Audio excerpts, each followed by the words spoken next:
Students, तो September 11 का जो नोटिफिकेशन है वो जारी हो चुका है। क्या क्या क्वालिफिकेशन मांगी गई है उसके बारे में बात करेंगे। आईटीआई वाले, डिप्लोमा वाले स्टूडेंट्स जो है इसके अंदर एलिजिबल रहते हैं और कुछ पोस्ट के लिए बीएससी वाले स्टूडेंट भी एलिजिबल रहते हैं। इसी के साथ साथ मेरे प्यारे बच्चों, इसमें एक रेस्ट्रिक्शंस पहले से भी रहती है कि बीटेक ना किया हो वो कैसे पता चलता है, उसके बारे में भी हम लोग बात करेंगे। लेकिन डिप्लोमा वाले स्टूडेंट जो हैं उनके लिए एक बहुत बहुत ज्यादा बेहतर अपॉर्चुनिटी होती है। बच्चे बहुत ज्यादा मैसेज भी कर रहे थे कि भैया आपने भी क्वालिफाई किया हुआ था तो इसके बारे में, ये इसके सिलेबस के बारे में कुछ गाइड करोगे क्या। तो सबसे पहले मैं आपको बता दूं, मैं निश्चित तौर से आप लोगों को इसके बारे में गाइड कर दूंगा। ये एग्जाम निकालना बहुत आसान है, बहुत डिफिकल्ट एग्जाम नहीं होता है इसका।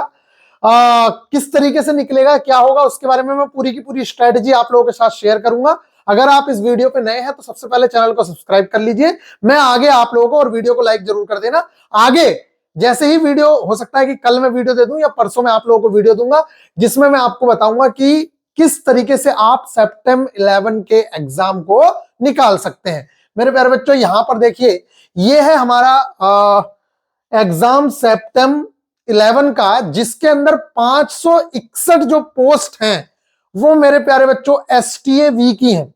सीनियर टेक्निकल असिस्टेंट की पोस्ट होती है, 4200 ग्रेड पे की पोस्ट होती है और इसमें बहुत अच्छा प्रमोशन भी होता है। ठीक है, इसके बाद जैसे अभी सीनियर टेक्निकल असिस्टेंट बी हो, फिर STA बनते हैं। फिर उसके बाद आप लोगों ने देखा होगा जो साइंटिस्ट जाते हैं ना, वहां तक पहुंच जाता है ये बंदा, जिसे टेक्निकल ऑफिसर के नाम से जाना जाता है। तो ये काफी अच्छी पोस्ट है और DRDO में आप लोगों को जो वर्क शेड्यूल है वो भी बहुत अच्छा देखने को मिलता है। अब वहां पर हम बात करते हैं आप लोगों के लिए क्या क्या चीजें हैं। तो सबसे पहले 11/12/2025 से आप लोगों के फॉर्म फिलअप होना स्टार्ट होंगे। यानी कि आप लोगों का जो फॉर्म है वो आपको मालूम होगा कि 11 तारीख से आप लोगों के फॉर्म फिलअप स्टार्ट हो गए हैं। आवेदन शुल्क जो है वो 3/1 तक आप भर सकते हो। लास्ट तिथि 1 जनवरी है। इसी के साथ साथ टियर 1 की जो परीक्षा तिथि है वो घोषित की जाएगी। अब ये कब होता है पेपर, देखो कई बार हमारे टाइम में जो पेपर हुआ था वो भी लगभग 4-6 महीने बाद ही हुआ था। तो लगभग 3 से 4 महीने लगते ही लगते हैं। तो जो अभी आप लोगों का बैच आने वाला है, किस चीज का, आप लोगों का ALP का और टेक्नीशियन का, आपको 110% वो बेनिफिट देगा। मैं बता रहा हूं, उसमें से 4 सब्जेक्ट जो हैं वो पूरे जैसा आप लोग टेक्नीशियन के लिए पढ़ते हो, जैसा आप ALP CBT 1 के लिए पढ़ते हो, चारों के चारों सब्जेक्ट सेम आते हैं। सिर्फ इंग्लिश जो है वो डिफरेंट आती है। तो उसके लिए मैं स्पेशली गाइड कर दूंगा आपको कि इंग्लिश आपको कैसे कवर करनी है। बहुत डिफिकल्ट लेवल की इंग्लिश यहां पर नहीं आती है। यार सेप्टेम्बर 9 की बात करें चाहे सेप्टेम्बर 10 की बात करें, इंग्लिश जो है बहुत डिफिकल्ट नहीं आती है, इंग्लिश बहुत आसान आती है। मैं हिंदी मीडियम से था और मैं आप लोगों को बता दूं, मैंने बहुत ज्यादा कभी इंग्लिश नहीं पढ़ी है, मतलब मेरा इंग्लिश का बैकग्राउंड भी नहीं रहा है। उसके बावजूद मुझे डर लग रहा था कि यार साउथ के इतने सारे बच्चे हैं, उनके साथ हम कैसे कॉम्पिटिट कर पाएंगे, मुझे बिल्कुल विश्वास नहीं था। लेकिन जैसे आप तैयारी कर रहे हो रेलवे की, उस टाइम पे मैं तैयारी कर रहा था रेलवे की, और बस साथ में 1 हफ्ते के लिए इंग्लिश की कुछ इंपॉर्टेंट चीजें, जैसे कि आप लोगों को पता है एक्टिव वॉइस, पैसिव वॉइस के बारे में, एक्टिव पैसिव हमने ढंग से पढ़ लिए, डायरेक्ट इनडायरेक्ट हमने देख लिए, वन वर्ड सब्स्टिट्यूशन देख लिए, और सेंटेंसेस की नॉलेज, मतलब एकदम बेसिक पेपर आया हुआ था भाई साहब। मैं क्या बोलूं आपको कि बच्चा भी उन क्वेश्चंस को कर सकता है, ऐसे ऐसे क्वेश्चंस थे। अगर आपको बिल्कुल बेसिक नॉलेज भी है तब भी आप उन इंग्लिश के क्वेश्चंस को बना जाओगे, और बाकी का सारा सिलेबस तो आपके समान ही है। तो फिर डरने की क्या बात है, पोस्ट ठीक ठाक है। और 500 जो ये पोस्ट आप लोगों को दिख रही है 561, ये काफी अच्छी खासी पोस्ट है। कंप्यूटर साइंस वालों के लिए ये बहुत ही ज्यादा अच्छी अपॉर्चुनिटी है। लेवल 6 पर ये वैकेंसी होती है, आप लोगों को पता है। और इसका जो वेतन है मेरे प्यारे बच्चों, लगभग 50 से 60 हजार के करीब स्टार्टिंग वेतन होता है। और टेक्नीशियन की जो पोस्ट है वो भी बहुत अच्छी पोस्ट होती है। उसमें भी आप लोगों को जो ग्रेड पे है आगे जानकारी दी जाएगी। शायद 2800 ग्रेड पे ये पोस्ट आती है। अभी मैं दिखा दूंगा किस तरीके से यहाँ पर पूरा विवरण दिया गया होगा। मैं अपने बात कर रहा हूं, मैंने सेप्टेम्बर 9 निकाला था तो मैं उसी के बारे में आप लोगों को बता रहा हूं तब की बातें। ठीक है, अब यहाँ पे आइए, ऑटोमोबाइल इंजीनियरिंग में 3 पोस्ट है टोटल, अपनी कैटेगरी के हिसाब से आप देख लीजिएगा। और इसके अलावा केमिकल इंजीनियरिंग के अंदर 15 पोस्ट है, और रसायन विज्ञान के अंदर देखो यहां पर आपको BSc की डिग्री मांग ली है। ठीक है, बाकी चीजों में केमिकल इंजीनियरिंग में भी डिप्लोमा मांगा है, और यहां पर आप लोगों को डिग्री मांगी है रसायन विज्ञान के अंदर। सिविल इंजीनियरिंग की भी पोस्ट आ गई है, 11 पोस्ट, हमेशा कम ही रहती है इसकी, और इसकी कट ऑफ भी तगड़ी जाती है। सबसे ज्यादा जो पोस्ट है, जैसा कि आप लोगों को पता होना चाहिए कि इलेक्ट्रॉनिक्स इंजीनियरिंग और सीएस का जो रोल है वो बहुत ज्यादा बढ़ रहा है।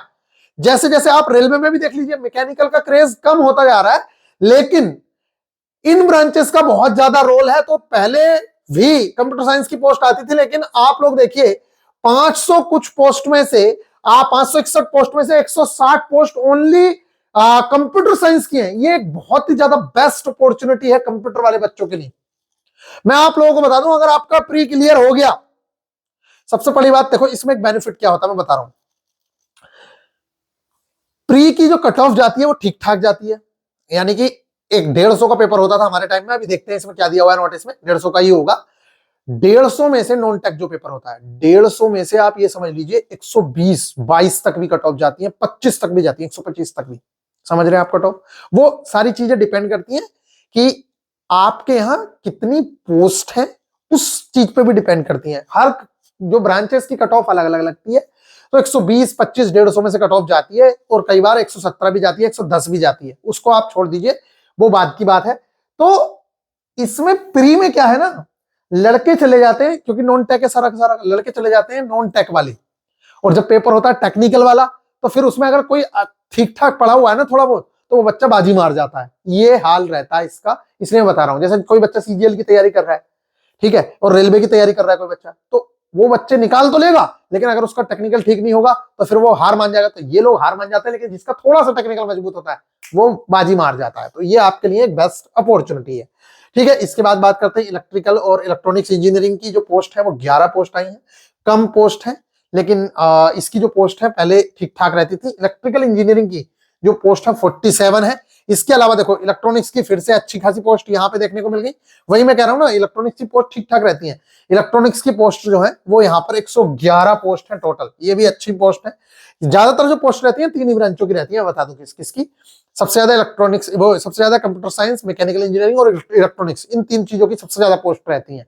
अब यहाँ पे देखते हैं क्या क्या आया। मैंने भी अभी नोटिफिकेशन डाउनलोड किया है और आप लोगों को मैं बता रहा हूँ। इलेक्ट्रिकल इंजीनियरिंग में 47 है, और सबके लिए क्या क्या मांगा जाता है इसके सामने यहाँ पे लिखी हुई है सारी पोस्ट की क्वालिफिकेशन, तो कोई इतनी घबराने वाली बात नहीं है। इंस्ट्रूमेंटेशन इंजीनियरिंग में एनसीईटी द्वारा मान्यता प्राप्त इंस्ट्रूमेंटेशन में प्रोसेस कंट्रोल इंजीनियरिंग या प्रौद्योगिकी में डिप्लोमा चाहिए। इंस्ट्रूमेंटेशन एंड इलेक्ट्रॉनिक्स इंजीनियरिंग में फिर से 2 सीट्स यहाँ पर है। इसके अंदर भी इलेक्ट्रॉनिक्स में आप लोगों के पास क्या चाहिए, डिप्लोमा चाहिए। पुस्तकालय विज्ञान के लिए भी आई हुई है पोस्ट, 5 पोस्ट है। गणित में 6 पोस्ट है। मैकेनिकल इंजीनियरिंग में 127 पोस्ट है। हमारे टाइम में 140 सीट थी सेप्टेम्बर 9 के अंदर, ठीक है। उसके बाद और ज्यादा भी पोस्ट आई, लेकिन यहां पर जो है 127 पोस्ट, काफी अच्छी खासी पोस्ट मैकेनिकल इंजीनियरिंग में कही जा सकती है। इसको कम नहीं मान सकते हो, क्योंकि 127 जो पोस्ट है वो ठीक ठाक पोस्ट है। यहाँ पे इतनी ही पोस्ट निकल के आती हैं। तो ये आप लोगों का सारा जो पोस्ट है उसका डिटेल, जिसमें 561 वैकेंसीज है टोटल। अब बात कर लेते हैं टेक्नीशियन की। तो टेक्नीशियन की वैकेंसीज में कम है, और वो देख सकते हो आप 200 के करीब वैकेंसी है यहाँ पर, और ये आप लोगों की ब्रांच के अनुसार आप अपनी अपनी वैकेंसीज को देख लीजिएगा। अब बात कर लेते हैं डायरेक्टली सिलेबस पे। 203 टोटल वैकेंसीज है। तो सबसे पहले आ जाते हैं हम लोग अपने सिलेबस के ओर कि सिलेबस में क्या है। तो यहाँ पर राष्ट्रीयता और ये सब देख लेना। आपकी जो एज है वो 18 से 28 साल होनी चाहिए। इसके अलावा 3 साल का ओबीसी के लिए छूट है, 5 साल का एससी एसटी के लिए छूट है, और पीडब्ल्यूबीडी जो कैंडिडेट होते हैं उनके लिए 10 साल की छूट है, और 13 साल पीडब्ल्यूबीडी प्लस अन्य पिछड़ा वर्ग का है तो वो 13 साल की छूट हो गई है, और 15 साल एससी एसटी भी है और पीडब्ल्यूबीडी कैंडिडेट भी है तो उसको। केंद्र सरकार में 3 साल की निरंतर सेवा करने वाले विभागीय अभ्यर्थी एसटीएबी के लिए 5 साल की छूट है। ये बहुत अच्छी बात है। मतलब कोई बच्चा जैसे रेलवे में जॉब कर रहा है या कहीं पे जॉब कर रहा है तो उसको और 5 साल की छूट मिल गई है, ये तो बहुत अच्छी बात है। केंद्र सरकार में 3 साल की निरंतर सेवा अगर कर ली है तो आपको 5 साल की छूट मिलेगी, ये तो बहुत अच्छी बात है आप लोगों के लिए भी, अगर कोई बंदा जॉब में है और वो इसे फॉर्म फिल करना चाहता है तो। ये हो गया। अब बात करते हैं हम लोग सबसे इंपॉर्टेंट, आंखों का तो छोड़ दीजिए, वो उसकी टेंशन लेने की जरूरत नहीं है। इसका जो मेडिकल होता है वो कोई ऐसा नहीं होता है जैसे रेलवे का मेडिकल होता है, ठीक ठाक मेडिकल, वो आसानी से आप क्लियर कर लोगे, ठीक है। ये सब मेडिकल स्टैंडर्ड भी इन्होंने दे दिया है। अब बात कर लेते हैं हम लोग अपने सिलेबस की ओर, जो हमारे लिए सबसे ज्यादा इंपॉर्टेंट है कि भैया सिलेबस का क्या सीन है। तो ये आप लोगों को फीस उसके बारे में बता रखा है। इसके बाद कहाँ कहाँ एग्जामिनेशन सेंटर रहते हैं आपको चूज करने पड़ते हैं। 3 एग्जामिनेशन सेंटर, 5 भी करा सकता है, 3 एग्जामिनेशन सेंटर हमें चूज करने होते हैं।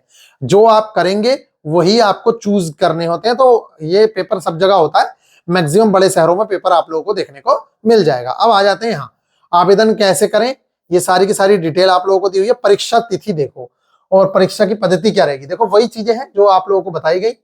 सबसे इंपॉर्टेंट चीज है स्क्रीनिंग के लिए सभी पोस्ट कोड के लिए एक समान परीक्षण, सामान्य विज्ञान 40 क्वेश्चंस, देख रहे हो ये कितनी अच्छी बात है। 40 क्वेश्चंस आप लोगों के, ये पहले लिख के नहीं देता था ऐसे, 30-30 क्वेश्चंस थे 5 सब्जेक्ट से पिछली बार, इससे पिछली बार भी 30-30 क्वेश्चंस होते थे।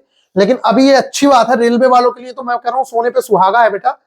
40 क्वेश्चंस गणित के मिल रहे हैं जो आप लोगों का सेम टू सेम लेवल रहेगा।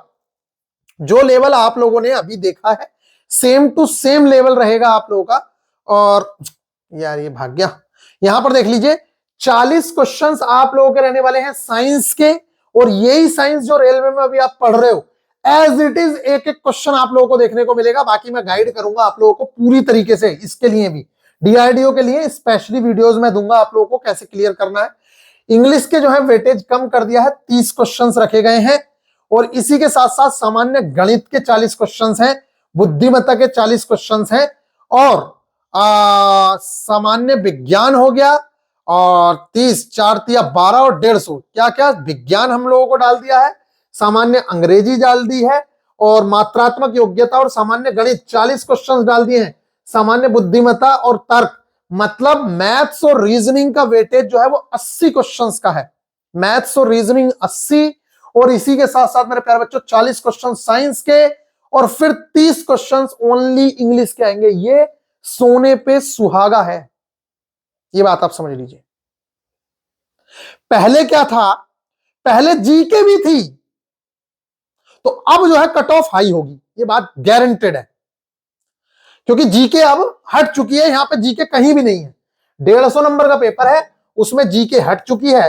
तो मेरे प्यारे बच्चे ये सोने पे सुहागा हो गया है। इंग्लिश है 30 क्वेश्चंस, ये भी आसान ही क्वेश्चंस आते हैं, गाइड करेंगे पूरी तरीके से, आप इसको भी उड़ा ले जाओगे। तो अब जो है 2 घंटे का पेपर 150, ये चेंजेस हुए हैं, तो इस चेंज के लिए आप लोग रेडी रहें, कोई बड़ी बात नहीं है। मैथ, साइंस और रीजनिंग वो आने वाली है, उसको आप उड़ा लोगे, कोई बड़ी बात नहीं है। दूसरा जो पेपर है मेरे प्यारे बच्चों, वो आप लोगों का है आपके सब्जेक्ट के हिसाब से होगा। दूसरा जो पेपर है वो होगा आपके सब्जेक्ट के हिसाब से। 1 मिनट में यहां पर देख लूं, ये जो परीक्षा है ये किसके लिए दिया गया है, परीक्षा टायर 1 और tyre 2 CBT computer based screening के लिए दिया हुआ है। तो ये हम लोगों का जो दिया है, ये दिया है, 1 मिनट यहां पर हम देख लेते हैं। तो वो जो आप लोगों ने देखा वो हमारा सिलेबस है, ये वाला जो आपको बताया मैंने, सेम टू सेम ये सिलेबस हम लोगों का है। किस चीज का ये सिलेबस है मेरे प्यारे बच्चों, हम लोगों का STAV का। इसमें एक चीज और बढ़ाई गई जो पहले नहीं होती थी, अनंतिम प्रोविजनल चयन के लिए CBT होगा सेकंड वाला, जिसमें व्यक्तित्व परीक्षण होगा 20 मिनट का, एक तरीके से इंटरव्यू मानिए इसको, मतलब इंटरव्यू रखा है, पर्सनैलिटी टेस्ट है, ये तुम्हारी पर्सनैलिटी टेस्ट है, परीक्षण होगा 20 मिनट का। और इसके बाद आपकी जो कोड है, जो परीक्षा का कोड है, यानी मैकेनिकल इंजीनियरिंग, केमिकल इंजीनियरिंग, उसका 120 क्वेश्चंस का पेपर होगा जो पहले भी होता था, और 2 घंटे का समय आप लोगों को मिलेगा इन 120 क्वेश्चंस को करने के लिए। पोस्ट कोड विषय के लिए विशिष्ट परीक्षण होगा, ठीक है।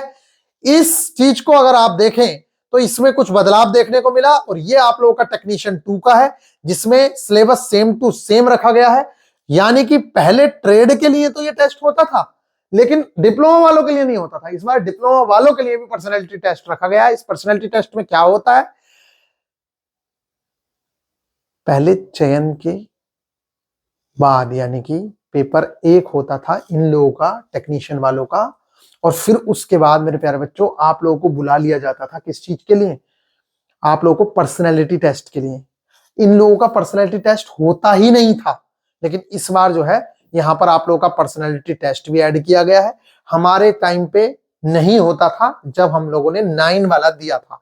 इसके अंदर जो है आप लोगों की प्रत्येक गलत उत्तर के लिए 1/4 की निगेटिव मार्किंग रखी गई है, और आप लोगों का एक क्वेश्चन 1 नंबर का होगा। ये सारी की सारी जानकारी आप लोगों को बताई गई, और जो पेपर है वो जो जो बताया है आप लोगों के लिए पेपर उन्हीं सिटीज में होंगे। इसके अनुसार यहाँ पे देखो टीयर 1 और टीयर 2 के स्कोर को आवश्यकता अनुसार नॉर्मलाइज्ड किया जा सकता है। टीयर 1 और टीयर 2 परीक्षा में केवल वस्तुनिष्ठ प्रकार के प्रश्न होंगे। टीयर 1 परीक्षा की स्क्रीनिंग के लिए, टीयर 2 परीक्षा की अनंतिम चयन के लिए है। मतलब पहला वाला जो पेपर है वो सिर्फ पास करना होता है, दूसरे पेपर से ही सिलेक्शन माना जाता है।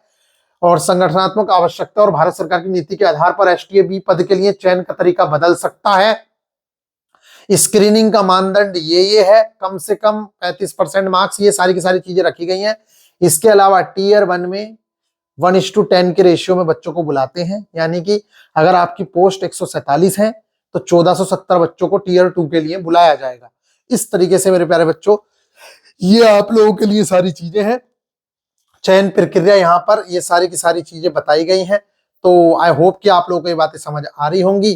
पेपर बहुत आसान होता है, बहुत डिफिकल्ट नहीं होता है। जीके हट गई है, वही मैं बार बार देख रहा था कि 4 ही सब्जेक्ट कैसे रह गए। पहले हमारे टाइम में 30-30 का सब कुछ आता था, और इसमें जो है मिक्स नहीं आता है, सबके स्लोट आते हैं। जैसे 30 नंबर की या 40 नंबर का मैथ्स आ गया, 40 की रीजनिंग आ गई, 40 की साइंस आ गई, और 30 नंबर की साइंस आ गई। स्लोट वाइज आती है, और साइंस भी वो कोई बहुत ज्यादा डिफिकल्ट नहीं होती है। इसके लिए मैं स्पेशली गाइड करूंगा आपको। चैनल पे अगर नए हो तो चैनल को आप सब्सक्राइब कर सकते हैं, और वीडियो को लाइक शेयर जरूर करिएगा। मिलेंगे नेक्स्ट वीडियो में, ख्याल रखिएगा, टेक केयर।